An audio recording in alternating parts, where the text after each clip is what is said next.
দীর্ঘদিন থেকেই তো আমি দুর্নীতি নিয়ে সরব হয়েছিলাম। জেলা পরিষদ সভাধিপতির নেতৃত্বে যেভাবে চলছে এবং যেভাবে দুর্নীতির আখড়াস্থল হয়ে উঠেছে, সে নিয়ে আমি বিভিন্ন জায়গায় চিঠি করেছি উইথ প্রুফ এবং প্রশাসনিক বৈঠকে একাধিকবার তুলেছি। জেলা পরিষদের আভ্যন্তরীণ বিষয় নিয়ে বহুবার চেষ্টা করেছিলাম সঠিকভাবে জেলা পরিষদটা যাতে পরিচালিত হয়, সেই কারণে আমি বারবার তুলেছিলাম, কিন্তু দেখলাম যে তুলে কোনো লাভ নেই। লাস্টলি সভাধিপতির যে ঔদ্ধত্য এবং সভাধিপতির সীমাহীন নোংরামি বিভিন্ন বিষয়ে, আপনারা জেলার সাংবাদিক সবাই জানেন সব।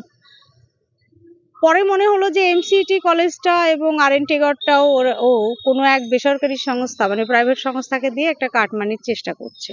তো এটাও তো আমি আটকাতে পারবো না।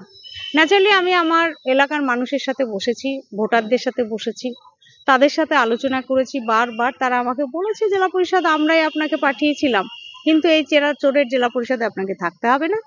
ফলে আমি কালকে গত রাতেও ওদের সাথে আমি গিয়ে শক্তিপুরে বসেছি।